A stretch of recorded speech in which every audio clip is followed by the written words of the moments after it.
Already, you can go ahead and share your screen. I hope Excellent. it worked. Okay, very good. So first of all, thank you very much for giving me this opportunity to give like a pop-up talk. Let's see how it goes. So I'm going to talk about a paper called Social Signaling in Ex-Ante Self-Assessments, Gender Differences and Behavioral Effects. And while the title is pretty technical, what I do is actually pretty simple. So in a lab experiment, I ask participants before they work on a real effort task how well they think they will be doing in this task. And I vary whether other people can observe what they say and also whether there is public feedback. So if other people will learn if I've been correct in my self-assessment. And as a second aspect, I also vary the timing of the self-assessments. So either they are asked before they work on the task or they are asked after they work on the task. And I use these treatment variations to investigate if gender or if men and women's confidence reacts differently to observability and feedback. And to give you a bit of an idea of why I think that this question is interesting, I'd like to start with a broader picture, but I can be very quick here because a lot of the things I'm mentioning have been covered in earlier talks today. So gender difference in labor market outcomes are persisting, and this is surprising because of a lot of measures have been undertaken to diminish these differences. And as a result of all of these measures, the gender differences can no longer be explained by differences in education, for example. However, one reoccurring explanation, which comes back to this selection into different occupations and industries, are gender differences in the willingness to enter competitive environments. And we've seen some explanations and discussions about these gender differences today, but one explanations that's also reoccurring and that has been shown to drive a lot of the differences in the willingness to compete are gender differences in confidence. And this is one of the main reasons why I'm interested in this gender differences in confidence. However, there are more reasons why the focus on confidence is interesting. Because gender differences in confidence might have detrimental effects on employee success on the labor market if employers do not account sufficiently for these differences. If you think, for example, about a job interview situation and the employer asks the candidate, how good are you at doing this or that? If men and women differ in their confidence, more men are likely to say, I'm great at this, while women might be saying that, oh, I don't know, I'm not that good at this, or I'm okay at this. However, this should be independent of their ability. And if this is independent of their ability and employers do not account for these gender differences in confidence, they are more likely to hire an overconfident man rather than an equally able or even more able woman, just because of these differences in confidence. And of course, this would lead to inefficient outcomes. And the second aspect is that employers seem also to make suboptimal decisions in matching markets if they lack confidence, because less confident employees are more likely to accept earlier offers, which, as has been shown by these papers, are likely to be made by worse firms, again leading to an inefficient outcome. So what is this paper about? This paper adds by discussing how the mode of the self-assessment, so basically whether it's observable and also if the feedback is observable, as well as the timing of the self-assessment, affects men's and women's confidence. As a second aspect, this paper also investigates if an overconfident ex-ante self-assessment can have an effect on the ex-post performance. So here the idea is, maybe I like to say that I'm better to others, especially if others can observe my self-assessment, but maybe I'm also willing to work harder in order to live up to what I've said. So just to go briefly over the literature, I'm talking about gender differences in confidence, and there's ample evidence for gender differences in confidence. And what this literature usually finds is that men are more confident than women. However, this has to be taken with some caution because it has also been shown that the size of the gender differences varies with the specific task that is used and also with the setting of the self-assessment. And by setting, I mean whether it's a strategic setting, and reporting a high confidence might help me to get a job or similar things. So the setting seems to matter for this gender difference. And I want to add to this discussion by investigating if gender differences also vary with the observability and the timing of the self-assessment, as well as the feedback. So why am I focusing on observability? Like, why should we care? And one reason to begin with is, in real life, self-assessments are likely not done in private. And previous literature has shown that confidence changes when self-assessments are observable by others, and this holds true in strategic as well as in non-strategic settings. So the fact that people are observed when they do their self-assessments might affect their confidence, and I want to see whether this affects men's and women's confidence at a different level, and therefore might help explain or might affect gender differences in confidence. The second aspect of the paper is this motivational effect. And here the idea is pretty simple. So basically, if I ask you how well you will be doing on an upcoming task, this might set a reference point for you. So basically, if you say that you will be better than others, you actually want to be better than others. And this also relates my paper to the literature on goal setting. And there are quite a few papers that show that even if the goal is not incentivized, if you set a goal, you are willing to work harder in order to live up to this goal that you've set. And just a side note here, this motivational effect is conceptually different to the idea of a motivational value of overconfidence, which is discussed, for example, in Benabou and Tirol. Because in their setting, the idea is that I provide too much effort because I overestimate my return to effort. And I control for this aspect by providing the participants with continuous feedback on their performance, so they always know what their return to effort is. In contrast, the motivational effect of overconfidence I'm having in mind is this idea that I like to say that I'm better than others, and I'm willing to work harder to live up to what I've said. And again, the question, why should we care about this? So first of all, it could be used as a motivator for employees. So you could just ask them, how well will you be doing? And if people have a preference to state that they're better than others and a willingness to pay to live up to what they've said, this might increase performance. And a second point why I'm interested in this motivational effect is that it would reduce the cost of hiring overconfident employees, because if the overconfident employees are aware of their overconfidence and are willing to work harder, this would reduce my cost of hiring an overconfident employee. So basically, I want to investigate 3 open questions in this paper. And the first one is, do men and women differ in how they react to different levels of observability of the self-assessment and feedback? The second question is, does the self-assessment change when participants can influence the correctness of the self-assessment ex post? So basically, does the timing matter? And the third question is, does behavior change after an overconfident self-assessment? So this is this idea of this motivational effect of overconfidence. So the first 2 questions are connected to the level of confidence. Is the level of confidence affected by the mode of the self-assessment, and are there gender differences between those treatments? And the third question is connected to output. So basically, are people who overestimate their ability willing to work harder in order to live up to what they've said?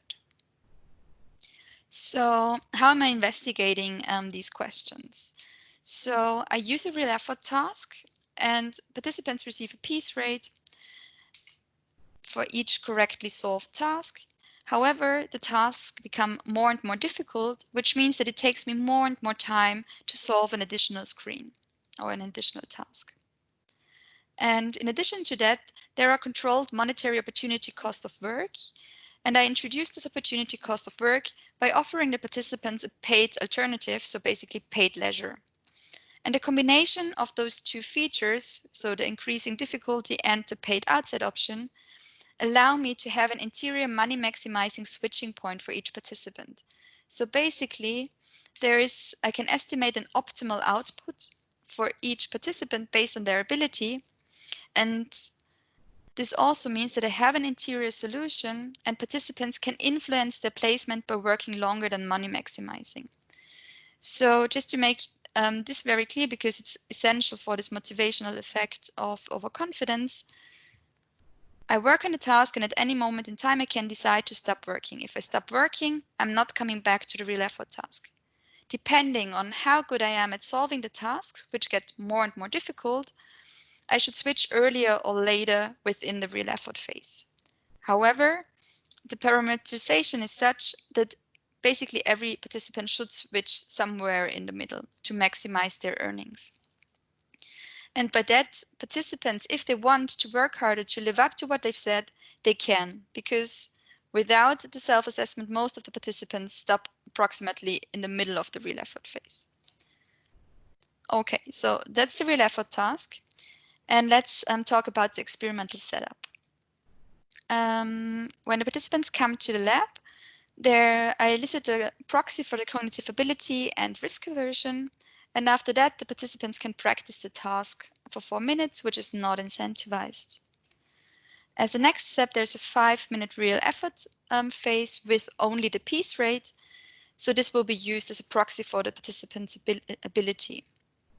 And then we come to the centerpiece of the experiment. So there are 2 20-minute real effort phases with this leisure option. So the participants work on the real effort task for 20 minutes, and after that they have a private self-assessment on their computer screens. So the participants see the question in the upcoming 20 minutes, do you think you will be better or worse than the average of a similar group? They have to indicate that privately on the screens, and there's also a more detailed measure where I elicit their belief distribution, but I will not talk about this due to time restrictions today. After this private self-assessment, participants work on the task again for 20 minutes, and then they receive feedback, which is based on their performance in this second 20-minute real effort phase. And after that, there is a short questionnaire. So what I just explained to you is already the first treatment, the private treatment. In a second treatment, in the audience treatment, after the private self-assessment, the participants have to stand up and publicly announce the self-assessment. So if I were a participant, I would have to stand up and say, hey, my name is Simone, and I think I'm better than the average. Then I sit down again, and the next person does the same thing.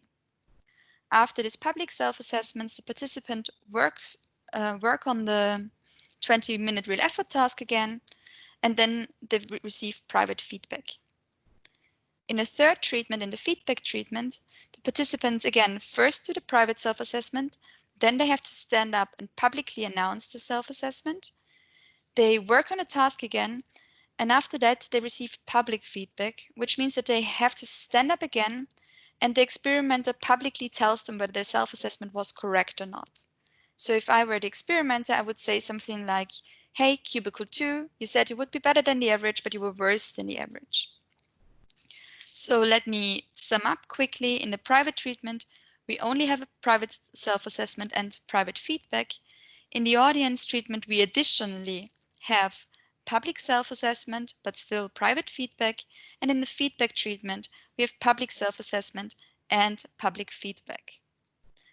There's one more treatment, which is the ex-post treatment. And this treatment is identical to the audience treatment. However, the public and the private self-assessment happen after they have worked on the task for the second time. And this treatment is used to estimate the effect of the timing of the self-assessment, as well as to allow me to identify the motivational effect of an ex-ante overconfident self-assessment. Are there any questions concerning the experimental setup? If yes, just turn on your microphone and interrupt me. Okay. So if there are no questions, there are 2 more things I want to tell you before we look at the results. So first, how is overconfidence defined? So for the self-assessment, I use the answer to the question whether they think they're better or worse than the average. And the person is overconfident if she said that she's better than the average, but her performance in phase 1 was actually worse than the average. And I used the performance in phase 1 here because in phase 2 motivational effect could kick in already, which is why I have to use the performance of the first phase. And just a few quick words on the experimental procedure. So the experiments were conducted at our lab, so the lab of the Vienna University of Economics and Business. And I have 342 participants, out of which 52% were women. Of course, I wanted to have an equal share of men and women in all of the sessions. However, for some sessions, I had few no-shows, which is why it's not 100% balanced. But it's pretty balanced in all of the sessions. And furthermore, approximately 3/4 of the participants study economics, are economics or business students. So let's move on to the results. So we will first talk about the first 2 research questions, which are the treatment effects on the self-assessment or on the participants' confidence. So you will see the same graph over and over again, so it will take some time to explain it. On the y-axis, you have the share of subjects, and the gray bars are subjects who believe that they are better than the average, and the black bars are basically controlling for ability, so it's subjects who believe that they are better than the average, but their performance was actually worse than the average. And what we see here is that observability matters, because once the self-assessment is also made public, participants' confidence increases, and once feedback is public as well, we see a drop in confidence again. And this result is basically a robustness check also of the paper of Evers and Zimmermann, who used the same treatment variations, however, in a fairly different experimental design. But they also find the same patterns, that basically if other people can observe me, my confidence increases. But if other people also learn whether my self-assessment was correct, my confidence drops again. So if you remember, the question was whether observability affects men and women differently. And if we split the results by gender, and we have women on the left-hand side now and men on the right-hand side, we see that the aggregated results were only driven by women. So women's confidence increases significantly from the private to the audience treatment and drops once there's public feedback. If we consider overconfidence, the share of women who state that they believe that they're better than the average but are actually worse than the average is 18% in the private treatment. However, it increases to 36% in the audience treatment and drops down to 11% in the feedback treatment. For men, once we control for ability, we don't see significant differences anymore. However, using regression analysis, I can tell you that the treatment differences are significantly stronger for women than for men. The second research question was whether the timing matters. And to investigate that, I compare the ex post to the ex-ante treatment. And remember, the only difference between those 2 treatments is whether you are asked before you work on the task or after you've worked on the task. And we see if people have the possibility to affect the placement ex post by working harder, potentially, they are significantly more confident, and this also holds if you control for their ability. And if we split those results by gender again, we see that also the timing is more important for women than for men, and again the gender difference is significant. I think I only have 10 minutes left, so I try to show you briefly the last results so we have some time for discussion. So we're already at the third research question, which is about this motivational effect of an ex-ante self-assessment. So what you see here, we have again the ex post and the ex-ante treatment, but now I split the sample into people who do overplace and people who do not overplace. So those are the overconfident people, and those are the people who are not overconfident. So they are either well calibrated or even underconfident. And if you think about this, the idea of the motivational effect, people in the ex-ante treatment who overstated their ability, those are the people who should be increasing performance. And on the y-axis here, you have the deviation from the money maximizing benchmark. I've told you about this interior solution. So basically this interior optimal number of completed tasks. And this is now the deviation from this optimal outcome. And we don't see any difference between ex post and ex ante treatments. The medians are basically identical. And also we don't see a significant difference between people who do not overplace and people who overplace. So to sum up, I don't find evidence for this motivational effect. So let me briefly conclude. Women adapt the self-assessment in the light of observability, and they are also more optimistic about their performance if the placement can still be influenced. For men, I do not find that their confidence is affected by the mode of the self-assessment.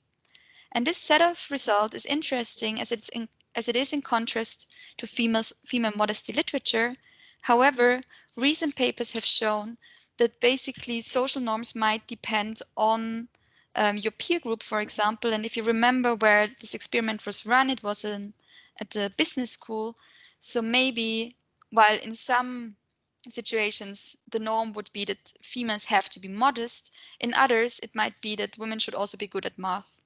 So I think it's an interesting take to see that actually the setting might matter a lot. And the second finding, that the importance of the timing of the self-assessment, or that the timing of the self-assessment is especially important for women, could potentially be used to increase women's confidence in job interviews. So for example, you could ask employers to frame questions differently and ask people about their future performance rather than their past performance. However, of course, more research is needed to make such strong claims, but it could be a potential extension to a field experiment. Finally, I don't find evidence for motivational effect. However, I'm looking at a minimal setting, so the incentives to live up to the self-assessment are low, especially because the self-assessments are not incentivized, which I've done for a reason, and I'm happy to discuss it in case you want to. And furthermore, there are two mechanisms going on, because the treatment in which the incentives, at least the social incentives or non-monetary incentives to live up to the self-assessment are highest, which is the feedback treatment.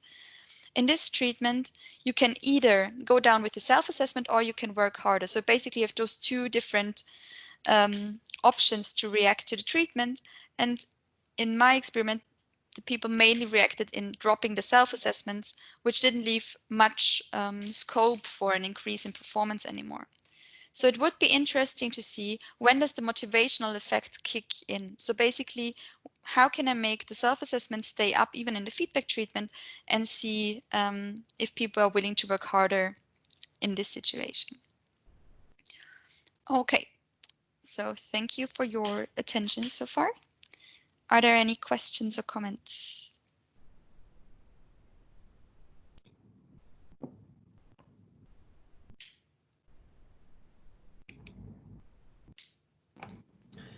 Yeah, so first of all, Simone, thanks a lot. It was a really good talk. I continue to really like this paper, and I'll give a round of applause both for you and for all of our presenters, especially you and Elaine, who stepped in a sort of last-minute capacity. Thanks. Yeah, I think this is a really nice paper.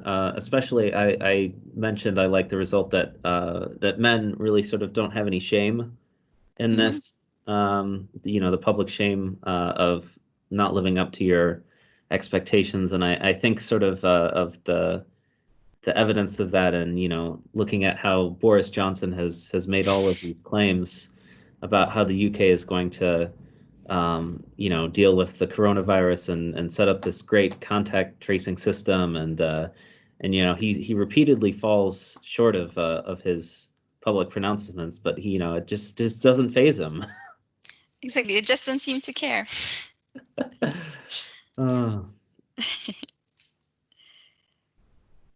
I mean, I think it's interesting, especially because, I mean, they also receive a lot more negative feedback, right? So it's not like you can explain it by the performance, but the share of men who basically publicly receive the feedback that they have been overestimating their performance is also significantly higher than the share for women. Actually, Juyang and I have a paper just came out in which we run a dictator game, and we ask the recipients, how much do you expect? And we see systematically females give more, and males expect more than what they give. Okay, so, and one way we actually explain also is this overconfidence of the males. So they don't give much, but they expect that they will get a lot. So can you maybe send me the paper, because I don't have access to the chat? Would you? Oh, sure. Could you maybe send me an email? That would be great. Yeah, sure. On an organizational note, I'll be contacting all of the presenters to ask their permission to post these recorded lectures to YouTube, and of course you can say no if you want. I've just got to download and recut the Microsoft Stream video because it's not available to the public, but we would like to make this available to a wider audience if the speakers are okay with that.